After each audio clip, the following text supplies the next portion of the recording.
So this is going to be my attempt to update a concept that I came across that I really enjoyed, but felt was incomplete. And that is Betty Martin's Wheel of Consent. You can find her YouTube videos where she explains all of this from her perspective in depth, but I'm going to go through some of the high points and then explain my attempt to expand what I perceive to be some missing pieces. So in her framing of the Wheel of Consent, she's attempting to make a differentiation between the idea of us taking action for someone else's benefit, for our partner's benefit, and us taking action for our own benefit in a way that affects someone else.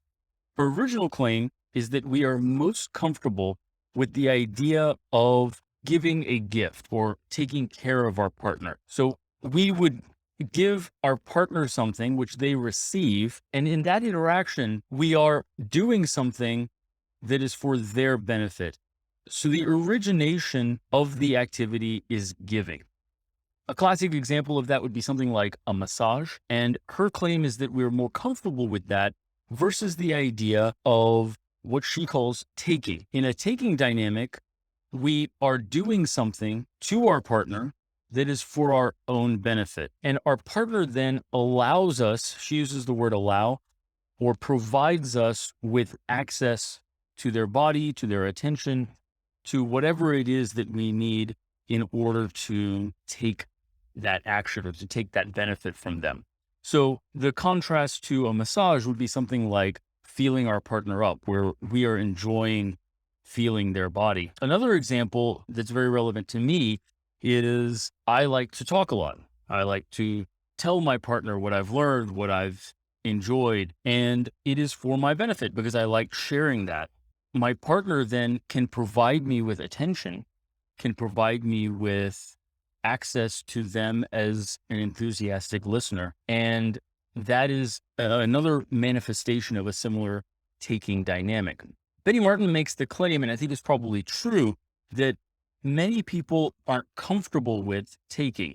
And as a result, they only know how to give. Because they only perceive giving to be an option, they actually think that doing and benefit are on the same axis, when in fact, doing is orthogonal to who is benefiting. And that's shown pretty clearly because I can do something that I benefit from, or I can do something that my partner benefits from, or vice versa. They can do something to me that is for their benefit, or they can do something to me that is for my benefit. She does make the claim, and I think it's true, that giving is also something more familiar because it's allowable in multiple contexts. Whereas taking is something that is fairly exclusively reserved for very intimate relationships. She goes so far as to, in fact, call taking the lover's touch. And again, she focuses very heavily on touch.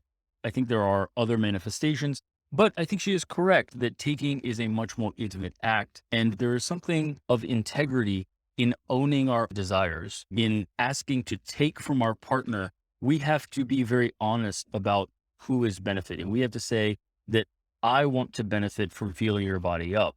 By contrast, there's a disingenuousness if I don't know how to take and I insist on trying to disguise my taking in the form of giving by offering my partner a massage in which I'm really trying to feel her up or enjoy her body. That disingenuousness starts to poison the interaction. She talks about things that are intimate in that context, such as play or eroticism, which are classic examples of intimacy, whereas giving, as she conceives it, is more in the realm of closeness, as would be defined by the authors of The Art of Intimacy. Closeness is more about taking care of the other, subverting your own desires for the sake of another person, and it can be an incredibly joyful experience. And that is something I think she importantly emphasized. Each of these quadrants actually has its own experience of joy. Giving can be incredibly rewarding. Receiving, of course, something from your partner can also be very pleasurable, very enjoyable. Taking something from your partner can be very enjoyable, and providing or allowing your partner to take from you can be very enjoyable. And each of those carries with it its own type of joy, its own type of pleasure. The reason she calls it the Wheel of Consent, however, is this big circle on the outside. She makes a point of saying that all of these dynamics that she's discussing are happening within a circle of consent. And each of them, if taken outside the circle of consent, becomes a very poisonous thing. The clearest example of that is with taking. Within consent, if my partner consents to me taking from them, that can be a very joyful experience for both of us. If, on the other hand, I'm outside the circle of consent and she has not agreed to allow me to take from her, then that's something more like rape or assault and is a very negative experience. The same can be true of giving, however, which we tend to consider universally good, whereas we all know that giving creates a sense of reciprocity in other human beings. So if we give them something they have not consented to receive, we are playing manipulatively on their sense of obligation to return gifts that have been given. That's been used by con artists for generations, but the real core of the issue is I am giving you something you have not consented to receive and yet maintain a sense of obligation because you have been given something. So a few additional clarifications. She uses giving and receiving in two different contexts. She puts giving here as well and receiving here as well. I think that's confusing to use the same words in different ways in different contexts within the same diagram. So I've sorted it, I think, more clearly where giving and receiving are the dynamic and benefit is the metric or the qualifier. So the other critique I have of her original formulation is her conception of the idea of how consent is established and how she thinks it is determined which quadrant you're in. And both of those for her rely on explicit verbal establishment of a frame. She frames it as I should ask my partner explicitly, can I give you a massage? And my partner, if she says yes, has consented for me to give her something and she receives it. Whereas if I say, can I enjoy feeling you up? Then I am explicitly creating a taking, providing frame. And that is for her what creates the boundary of consent. I think that's a very narrow viewpoint that doesn't really account for a lot of nuance. Certainly in a long-term relationship, many things we do are based on consent that is implied, assumed, understood from the context of the relationship. And I think more importantly, it's not entirely clear that the benefit is unilateral or even that the doing is unilateral. So I might want to kiss my partner and rather than establishing a frame, I might give her a look or lean in toward her. And I am perhaps doing more than she is, but hopefully she kisses me back. So I may be taking more action and doing may be slanted, but this line is more representative of what's really happening than just drawing a point here and saying, well, I'm doing it. And so that's the framework. Similarly, I may certainly enjoy kissing her, but there's nothing to say that she's not enjoying it just as much or even more. So again, just having a point that says, well, I asked if she would let me kiss her, then therefore I'm taking because I'm doing it for my benefit. That is an unnecessarily restrictive view. I think a better view is something more like a box, is that maybe I'm doing more than she's doing, and maybe we're both benefiting the same amount. And so in that interaction, we're drawing a box that's somewhat like this, and this box describes the interaction where there's a great deal of taking, some giving, and she's providing and receiving a little bit, but there's a little bit of both going on, and that may describe the interaction of it better. That'll become more clear as we go on, as we describe other scenarios. In these scenarios, I think that part of what is important is an honest appraisal and honest framing of what is happening. And I mentioned that before, there's a certain amount of integrity in owning our desires and in owning our benefit. If this interaction happens and I lean in for a kiss and she goes for it and we make out, and then maybe later on we're having an argument and she says, well, you're always kissing me and interrupting what I'm doing and forcing your kisses on me. She is negating her side of the benefit and negating her side of the action. And so she's cutting out this quadrant and really framing the event as being a pure taking event, which is a reframing of what actually happened in the moment.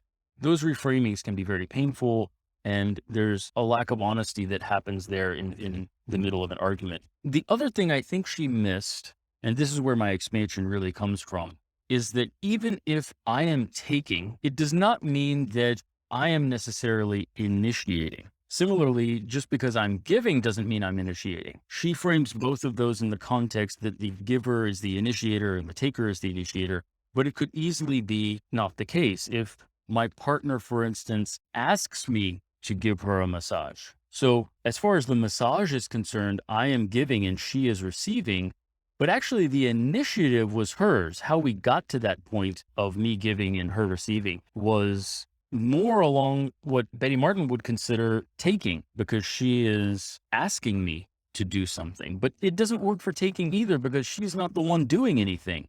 So she's initiating, which Betty Martin would frame more as taking, but in fact, she's initiating my action. And Betty Martin's framework doesn't quite have a great setup for analyzing that.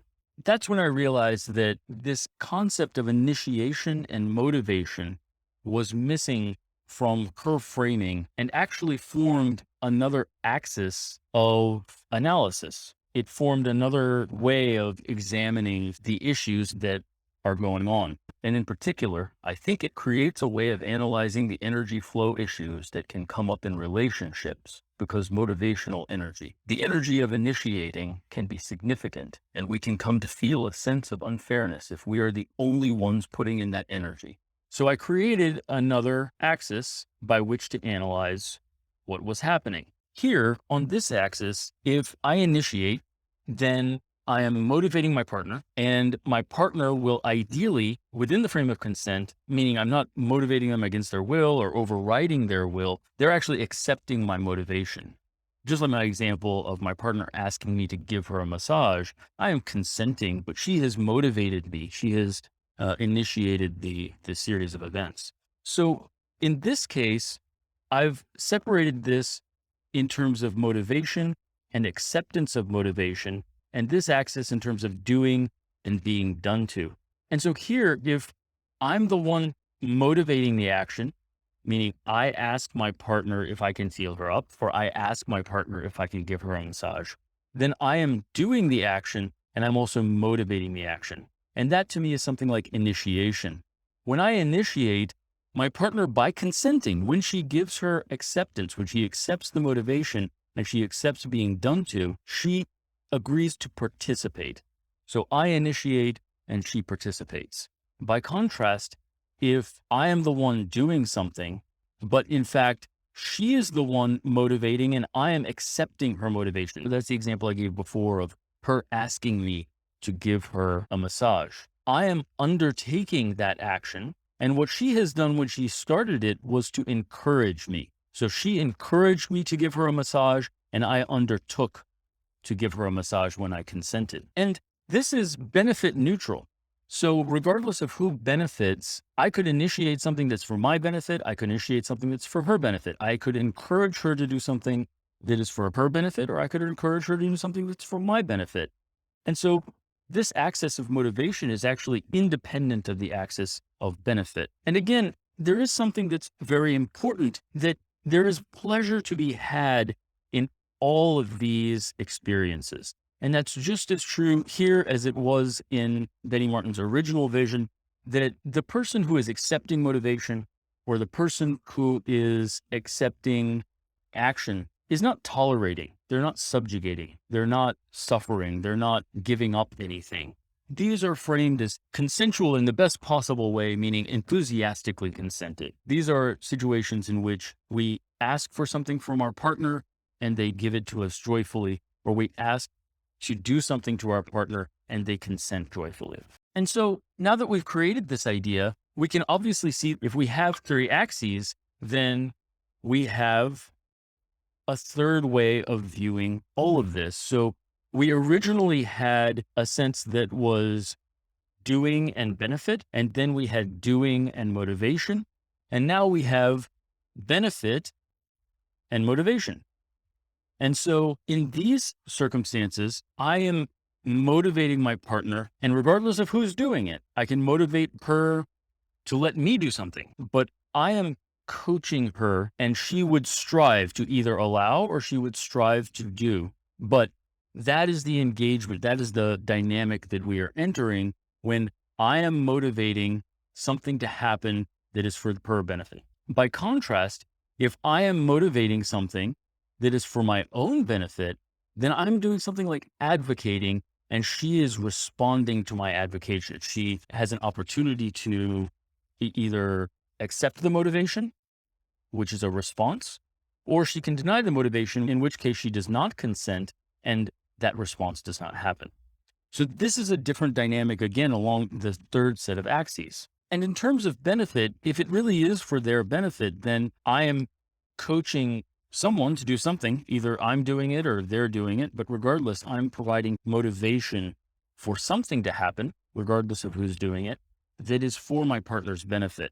And again, this is a third framing that is neutral to the idea of who is doing what. And so something I touched on earlier is that each of these dynamics provides its own emotional experience, and they feel different. So the experience of taking from my partner is different than the experience of giving to my partner.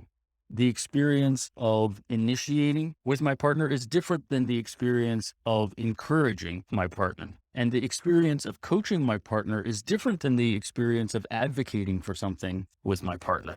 And each one can be joyful, as I've said before, but each one also feels different. It is a different experience emotionally in your skin. And so likewise, just as we described before, if I am purely initiating and purely doing, then I would be in this box. But again, it's usually more mixed than that. I may be mostly doing the motivation, but she may also have some internal motivation, and I'm encouraging her or I'm initiating with her, but she may also be contributing some motivation. And we can draw those boxes again like this, where maybe I'm doing more and she's doing less, and I'm motivating more and her internal motivation is less, but it's not necessarily the same as if it's just in this quadrant, which can also happen. It can be a perfectly acceptable experience as well, but it is different. And so each shade of this box moving around the quadrants produces a different experience. And an example of that is, again, if I initiate a kiss, maybe I just initiate it out of nowhere, and she has no motivation whatsoever to engage in that kiss. And it's like this. But maybe we were having a moment, and maybe we both had a lot of motivation to have a kiss, and I just acted first. So we both had a lot of motivation, but I did just a little more. And so the box could look something like this. So there are a lot of variations of that. And the same is true in the other fields, where I might be providing more motivation. It might be more for my own benefit, in which case we'd be here. But it's rare in a relationship that my partner gets the no benefit or has zero motivation for what I'm advocating. So as I was exploring this, the next idea came into my head. What about combining all three axes? And in considering that, I started to consider what it might look or feel like to be operating within a frame of using all three axes. And what I found is that rather than experiencing a particular feeling or emotion, when we consider all three axes, what seems to happen is that we are inhabiting a role. We are inhabiting a particular energetic role in regard to our partner. So consider the situation in which I am doing something and I am motivating, and it is for my own benefit. And so it would be here on the far side behind there, but I would be inhabiting that space. And in that space, I'm occupying the role of something like ravishment, where I am motivating myself to do something that is for my own benefit to my partner. And in Betty Martin's original framing, she frames that purely as taking. I think that's a little wrong, because it's different than if my partner is providing the motivation. So if my partner is motivating me and I accept her motivation for me to do something that is for my own benefit, then I'm in this space here. And that has a very different feeling. It is a different role. And in that situation, I'm actually doing something more like playing the role of the supported victor or the star quarterback. And she is playing the role of the coach because she is coaching me to do something for my benefit. And I'm accepting her motivation. Another frame, because coaching comes up twice, and I don't like to reuse words, you could use the frame of the cheerleader. So she's playing the role of the cheerleader and I'm playing the role of the supported victor. Then there's an interaction between our roles. She's down here in this quadrant and I'm up here in this quadrant. And that interaction creates that dynamic role play when we inhabit those spaces on all three axes. And that's the extension of her idea. She frames the two-dimensional view of exchanging different emotions, different feelings, where I am taking and my partner is providing. And that is our interaction. And there's a complementary taking, allowing, or taking, providing interaction. Whereas in the larger framework, there's something more like complementary roles. She's playing the cheerleader and I'm playing the supported victor, or I'm playing the enthusiastic ravisher and she's playing in this quadrant the role of the enthralled captive. And so I started trying to spell these out, and I spelled out 8 different roles, one for each of these spaces. We've already talked about several of these, but we'll go through them one by one. We've already talked about the idea that if she is motivating me and I accept her motivation to take action that is for my own benefit, then she is being the supportive coach, or she's playing the role of the cheerleader and I'm playing the role of the supported victor. That is this space here and that space down there. By contrast, if I accept her motivation to let her do something to or for me that is for her benefit, then we already talked about that in a different context, that she is playing the role of the ravisher and I, in this quadrant here, am playing the role of the enthralled captive. If, on the other hand, I accept her motivation for her to do something to or for me that is for my benefit, so I'm in this quadrant over here, then I'm actually playing the role of the caretakee and she is playing the role of the caretaker. So as the caretaker, she provides the motivation for her own action, but it is for my benefit. And so directly across the sphere there is the role that she's playing. And there's a complementarity in her being the caretaker and me being the caretakee. And so if we proceed around the sphere, we can also see the other aspects where if I am providing the motivation to do something to my partner that is for my own benefit, and it's a little hard to see because the text is reversed here, but I am then, as we said, playing the role of the ravisher, and that's in this quadrant. If I am motivating the action, but I'm motivating her to do something that is for my benefit, then that's something like the Lord of the Manor, where I'm commanding her and she is playing the role of the servant, where she is fulfilling my command in some sense. And these roles, again, each have their own energy. Proceeding along, we can see that each energetic area has its own experience. And I want to go through each of these roles one by one so that we really get a handle on what each of them is. If I am accepting her motivation, she's motivating me to act, me to do something that is for her benefit, then in this space here, I'm playing the role of the servant. If I am accepting her motivation, she's motivating me to act, I'm doing it, but it's for my benefit, then I'm playing the role of the supported victor or the star quarterback. If she is motivating and I accept her motivation, but she is doing the action and I'm accepting her action, and it is for her benefit, so she's motivating her own action for her benefit, then I, in this space down here, am playing the role of the enthralled captive. If she is motivating herself to act and I'm receiving her action, but it is actually for my benefit, then in this space here, I am playing the role of the caretakee. So She is motivating her own action for my benefit. I'm being taken care of. Now, if I am providing the motivation for my own action for my benefit, then I am the ravisher.